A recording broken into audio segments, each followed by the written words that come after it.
Something didn't go the way you planned. The deal fell apart. The relationship ended. The job disappeared. The venture you poured yourself into collapsed.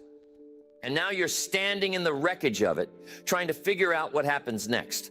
And the first thing you did, the very first thing, was ask the wrong question. You asked, why me? You asked, why now? You asked, how am I ever going to recover from this? And those questions feel natural. They feel almost required. But I want to tell you tonight that those questions are traps. And the people who ask them tend to stay stuck in the very place they most want to leave. Here's the truth that nobody wants to sit with. A setback is not the end of your story. A setback is a plot point. It's a turn in the road. And what happens after the turn depends entirely on one thing. And it's not luck, and it's not timing. And it's not who comes to rescue you. It's the question you decide to ask.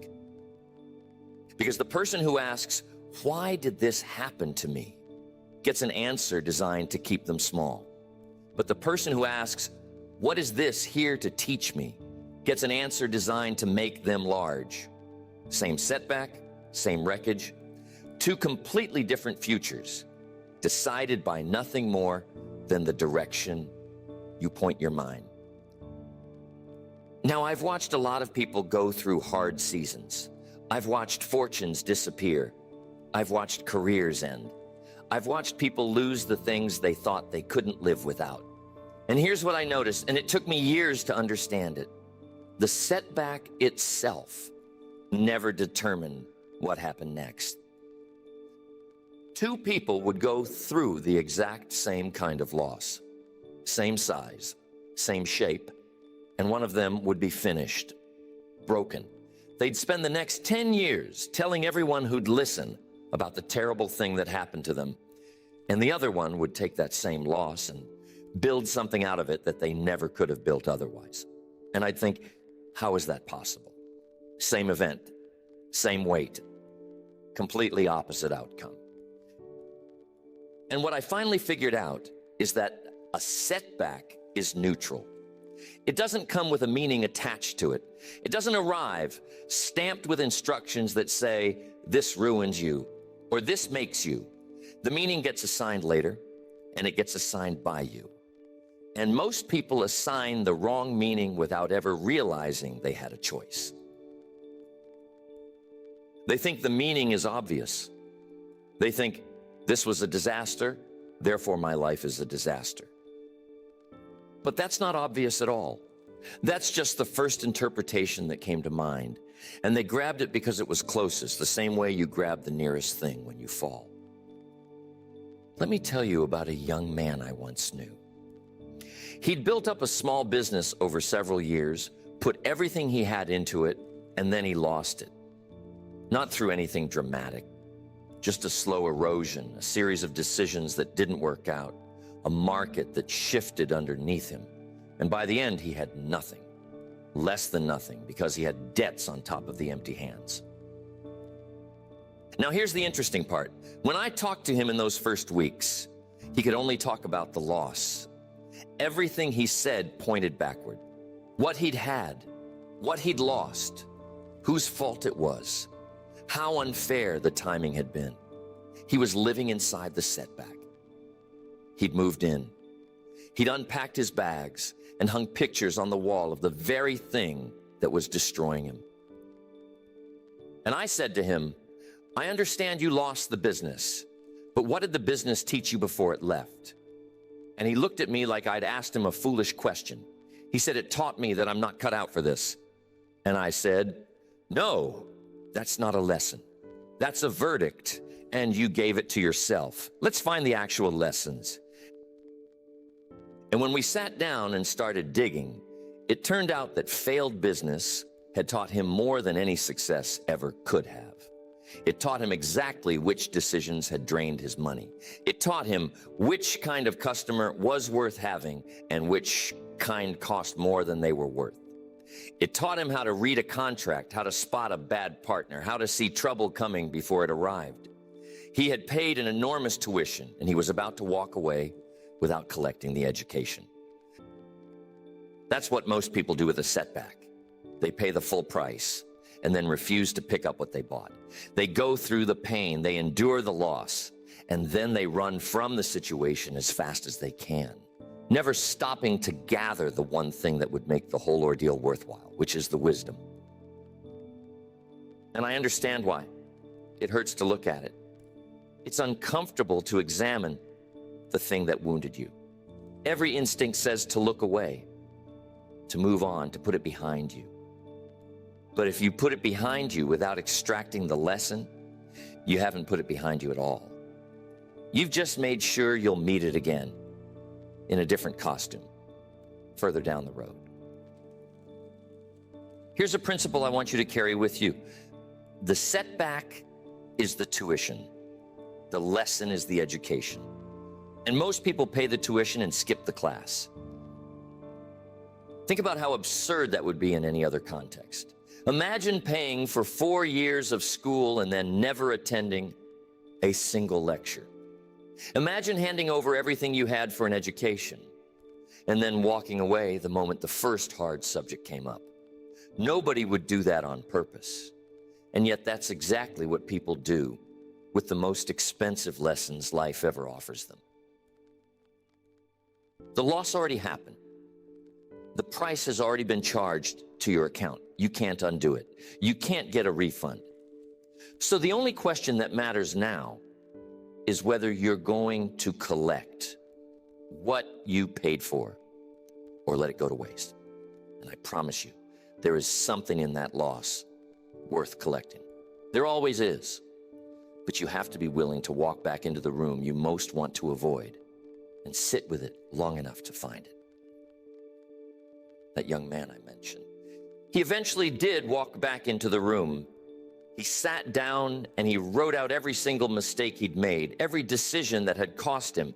And instead of using that list to punish himself, he used it as a map. He knew with a precision most people never achieve exactly what not to do next time. And the next thing he built on the foundation of everything the first thing had taught him. And it worked. It worked better than the first one ever had. Now here's what I want you to notice about that. He didn't succeed the second time in spite of his failure. He succeeded because of it. The failure was the ingredient. Without it, he'd have made the same mistakes all over again in the new venture. The setback wasn't an obstacle in his path. It was preparation for the path. He just couldn't see that while he was standing in the middle of it. And that's the hardest part, isn't it? You can't see the purpose of the setback while you're inside it. In the moment, it looks like pure loss, pure damage, pure unfairness. The meaning only reveals itself later, when you've climbed high enough to look back down and see how the whole thing fit together. So here's what I'm asking you to do. I'm asking you to trust in the middle of the difficulty that there's a purpose you can't yet see, not in some vague, comforting way. I'm asking you to actively go looking for the purpose, to treat the setback like a coded message that you have the job of decoding. Because the people who recover from setbacks and the people who get buried by them are separated by exactly this. The buried ones ask, why is this happening? And they use the answer as evidence against themselves. The recovered ones ask, what is this making possible? And they use the answer as raw material for what comes next. Now let me shift for a moment, because I want to address something that keeps people stuck longer than anything else. It's the story they tell about what happened. Not the event itself, but the story wrapped around the event. Because here's what you have to understand. You don't actually live in the setback. You live in the story you tell about the setback. And those are two very different things. The setback is a set of facts. The business closed, the relationship ended, the plan failed. Those are just facts, and facts by themselves have no power to keep you down. But the story is where all the weight lives. The story is where you take the facts and add the interpretation, the meaning, the conclusion about who you are. The story says, this proves I'm not good enough. The story says, this is what always happens to me. The story says, this is the moment everything went wrong and it's never going to be right again. And you carry that story around like it's the truth, when really it's just one arrangement of the facts, and you chose it. I've seen two people describe the exact same event in ways so different you'd swear they were talking about different lives. One says, I got fired and it destroyed me. The other says, I got fired and it was the push I needed to finally do what I'd been afraid to do. Same fact, same firing. But one turned it into a wound and the other turned it into a doorway. And the difference wasn't in what happened. The difference was in the story. And here's the part that's hard to accept because it puts the responsibility right back on your shoulders. You are the author of the story, not the person who fired you, not the partner who left, not the market that turned. You're the one holding the pen. And most people don't realize they're holding it. So they write a tragedy without ever knowing they had the option to write something else. Now, I'm not telling you to lie to yourself. I'm not asking you to pretend the setback didn't hurt or to slap a cheerful label on real pain. That's not authorship. That's denial. And denial is just another way of refusing to deal with the facts.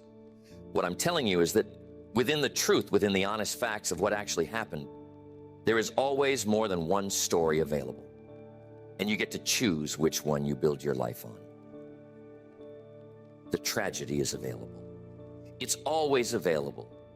You can pick up the facts of your setback and arrange them into a story about how you were wronged, how you failed, how the world is against you.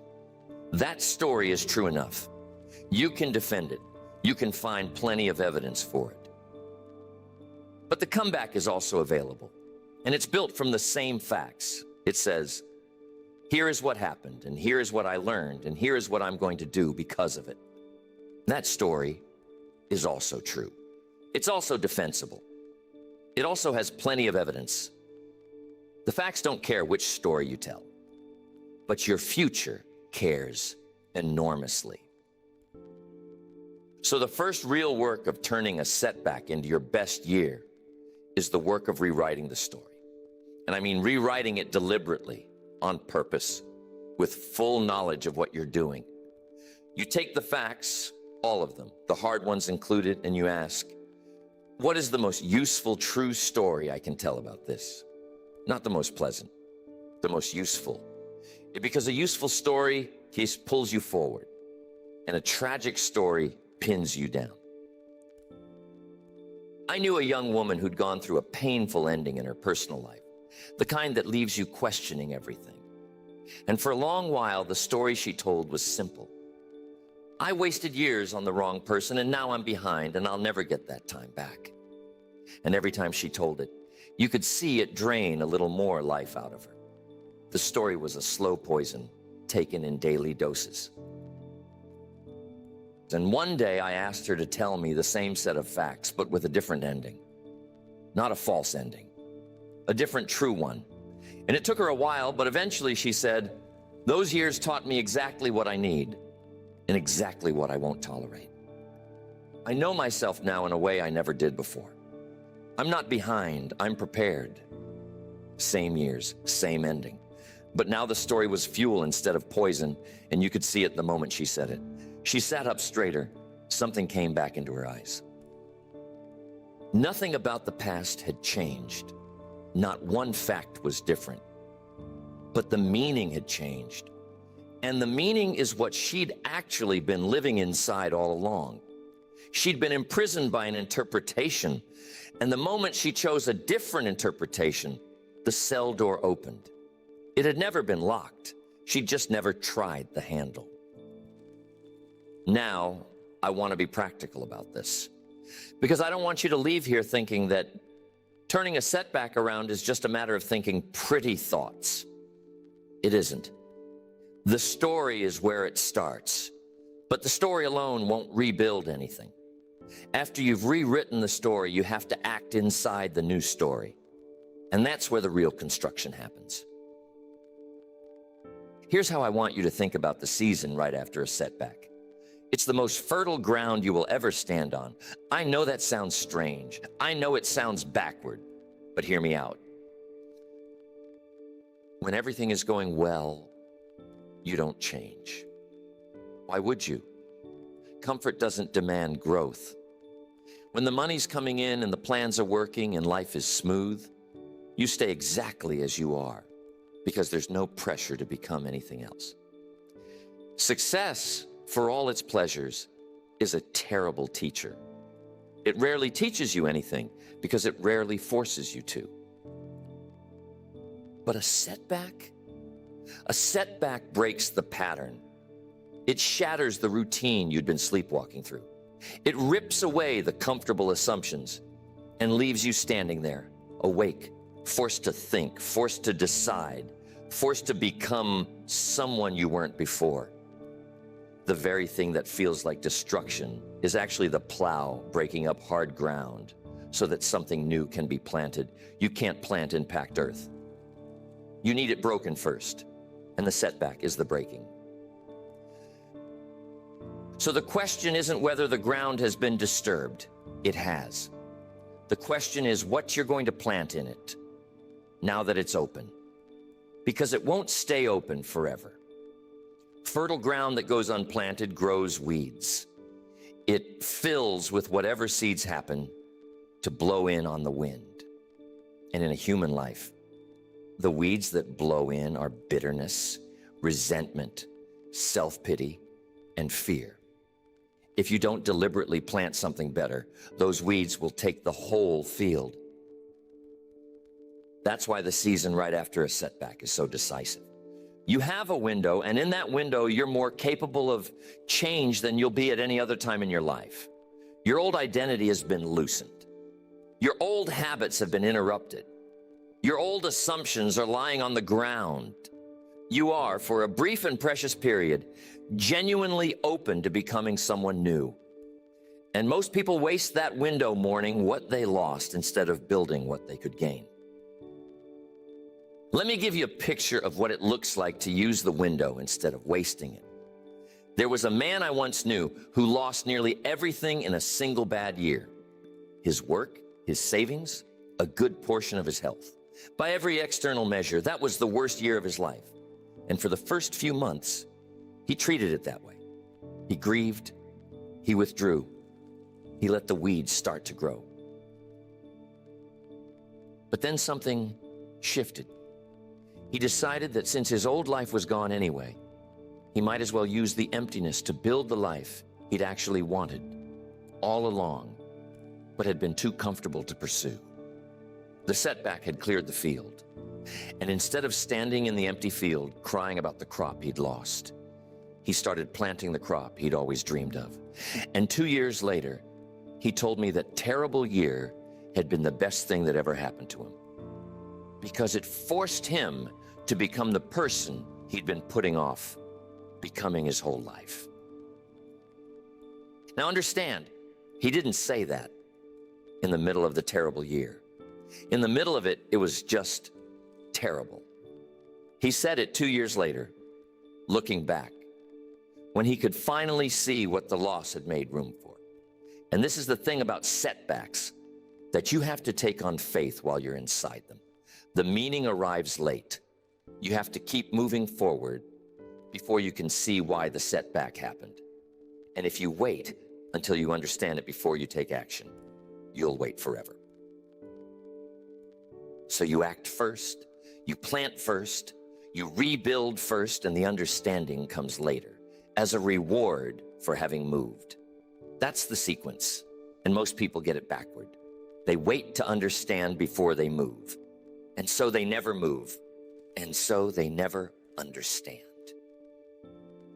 Let me talk now about the specific way a setback changes you, because I don't want you to think the only thing you gain is a lesson or a story. You gain something more valuable than either. You gain a different self. The person who walks into a setback is not the same person who walks out of it, provided they walk out of it correctly. Something happens to you in the difficulty that can't happen any other way. You develop a kind of strength that comfort could never have given you. You find out what you're actually made of, which is something you can never learn while everything is easy. Before the setback, you had theories about yourself. You thought you knew how strong you were. You thought you knew what you could handle, but those were just theories, untested, unproven. The setback is the test. And when you come through it, you're no longer operating on theory. You know, you have proof. You've seen yourself survive something you were afraid might destroy you, and that knowledge changes how you carry yourself for the rest of your life. There's a particular kind of confidence that only comes from having been broken and having rebuilt. It's quieter than the confidence of someone who's never been tested. It doesn't need to announce itself.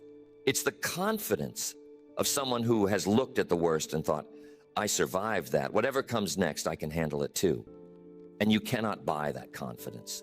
And you cannot fake it, and you cannot inherit it. You can only earn it in the exact place you least want it to be. So the setback isn't just teaching you lessons and handing you a better story. It's forging you into someone sturdier, someone deeper, someone who's been through the fire and knows they can walk through it again. That person is worth far more than the person you were before. And the only way to become that person was through the very thing you'd have avoided if you'd had the choice. This is why I say the setback can become the best thing that ever happened to you. And I don't say it lightly, and I don't say it to comfort you. I say it because I've watched it happen too many times to doubt it. The people I most admire, the ones with real substance, real depth, real steadiness, almost every one of them was forged in a setback. The ones who never faced anything hard tend to be brittle, shallow, easily rattled. It's the ones who've been broken and rebuilt who have something you can lean on. Now let me get very practical, because I've given you the philosophy and I don't want to leave you without the blueprint. What do you actually do starting tomorrow to turn this setback into your best year? Let me give it to you piece by piece. The first thing you do is extract the lesson before you do anything else. I mean this literally. Before you make a single plan for the future, you sit down with paper and you write out everything the setback taught you, every mistake you can identify, every warning sign you ignored, every decision that in hindsight you'd make differently. You do this not to punish yourself, but to harvest the tuition you already paid. And you have to be honest here, brutally honest, because this is the one place where honesty pays the highest dividend. If you soften the lessons, if you protect your ego, if you blame everyone but yourself, you leave the most valuable lessons on the table. The lessons that sting the most are usually the ones worth the most. So you go looking for the ones that hurt, and you write them down, and you keep them because they are your protection against making the same expensive mistakes again. The second thing you do is rewrite the story on purpose. You take the honest facts of what happened, all of them, and you deliberately construct the most useful true story you can build from them. You don't lie. You don't minimize the pain. But you refuse to leave the story as a tragedy when a comeback is equally available from the same facts. You write it down too, the new story, so you can read it back to yourself on the days you forget which story you chose. Because you will forget. On the hard days, the old tragic story will come creeping back and it'll sound like the truth and you'll be tempted to believe it again. That's when you pull out the story you wrote when you were thinking clearly and you read it. And you remind yourself which version you decided to live in. It's the same principle as making a decision before the difficult moment arrives. You author the story when you're strong so it can carry you when you're weak. The third thing you do is treat the cleared ground as an opportunity, not a graveyard. This is the mental shift that changes everything. You've been looking at the emptiness left by the setback as a place where something died. I want you to start looking at it as a place where something can be born. The field is open. The old crop is gone. What are you going to plant? And here's where you get to dream a little, even in the middle of the hardship, because the setback didn't just take things away. It also removed constraints you'd forgotten were there. That job you lost was also holding you in place. That relationship that ended was also keeping you from a different future. That business that failed was also consuming energy you can now spend elsewhere. The loss opened up space, and space is where new things grow. So you ask yourself, what could I build now that I couldn't build before? What was I too comfortable, too busy, too settled to pursue when everything was going fine? The setback has handed you a rare kind of freedom. The freedom of someone with nothing left to protect. Use it. Most people never get this freedom because they never lose enough to be released from what was holding them. You've been released. Don't waste the release. The fourth thing you do is take one action immediately before you feel ready, before you've healed, before the pain has faded. And this is critical, so pay attention. The instinct after a setback is to wait until you feel better before you start rebuilding, to take time to recover, to process, to get yourself together. And some of that is fine, but there's a trap in it. Because the feeling of being ready doesn't come from resting, it comes from acting. You don't wait until you feel strong and then take action. You take action, and the strength shows up because you acted. Movement generates the very momentum and confidence you've been waiting to feel before you move. So if you wait for the feeling, you'll wait forever. And the field will fill with weeds while you sit there waiting to feel ready to plant. One action. Small is fine. Small is good. Make the call. Send the letter. Take the first step of the new thing, however tiny. Because the moment you take action, you stop being a victim of the setback and you become the author of what comes next. Action is the thing that flips your role in the story. Before you act, the setback is happening to you. The moment you act, you are happening to your life. And here's what you'll find, and this is one of the truest things I know. The action you take doesn't have to be big to change everything. It just has to be real. One real step, taken while you still feel broken, does more to heal you than a month of sitting still and waiting to feel whole. Because that one step tells your own mind a new story. It says, I'm not finished. I'm still moving. This setback did not stop me. And your mind believes what your actions demonstrate, far more than it believes what your feelings insist. Now, I want to address the timing of all this, because I've thrown the phrase, your best year, around. And I want to make sure you understand what I mean by it. I'm not promising you that the year after your setback will feel good. It might not. It might be hard and slow and full of doubt. Feeling good is not what makes a year your best year. Your best year is the year you grow the most, the year you become the most, the year you plant the seeds that every future harvest will grow from. And those years, the truly foundational ones, almost never feel good while you're in them. They feel like work. They feel like struggle. They feel like uncertainty. It's only later, looking back, that you recognize them as the best years, because you can finally see everything they produced. So don't measure the year by how it feels. Measure it by what you're building. Measure it by who you're becoming. A year can be painful and still be the best year of your life if it's the year you turned a loss into a foundation. And I'd take one of those hard foundational years over 10 smooth, comfortable, empty ones. Because the smooth years give you nothing to stand on later. The hard years give you everything.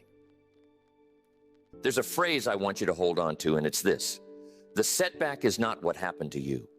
The setback is what you do with what happened to you. The event is fixed. It's already occurred. But the setback, the real setback, the lasting one, only exists if you let the event stop you. And an event that doesn't stop you isn't a setback at all. It's just a chapter. A hard chapter, but a chapter. And chapters keep turning. The only way an event becomes a permanent setback is if you decide it's the end. If you set down your pen and refuse to write the next chapter. And a lot of people do exactly that. They let one hard chapter become the whole book. They spend the rest of their lives rereading the page where things fell apart, never turning it, never writing what comes after. And they call that page their life. When really, it was just one page they refused to leave. Don't be the person who refuses to turn the page. The pen is in your hand. The next chapter is unwritten. And the beauty of an unwritten chapter is that it can be anything. The setback closed one door, but it didn't close them all. It couldn't. There are more doors than you can count. And you've been so fixed on the one that closed that you haven't noticed the others standing open all around you. So here's what I want you to do when you leave here tonight. I want you to take the setback you've been carrying, the one that's been weighing on you, the one you came in here still nursing, and I want you to do the work. Not tomorrow, tonight, while it's fresh. Sit down with paper. Write out every lesson the setback taught you, honestly. Even the ones that sting. Then write the new story, the useful, true one, the comeback instead of the tragedy. Then ask yourself what the cleared ground makes possible that wasn't possible before. And then, before you go to sleep, decide on one action you'll take tomorrow, one real step into the new chapter, and commit to taking it whether you feel ready or not. Because that's how a setback becomes your best year. Not through time, not through luck, not through waiting for the pain to fade. Through the deliberate work of harvesting the lesson, rewriting the story, planting the cleared field, and moving before you feel ready to move. The setback already happened. That part is out of your hands. But everything after the setback, all of it, every bit of what comes next, is still entirely in your hands. And the person who understands that, who really takes it into their bones, is a person no setback can defeat. Because they've learned the one secret that changes everything. They've learned that the loss is only the beginning of the story, and they are the ones who get to decide how it ends.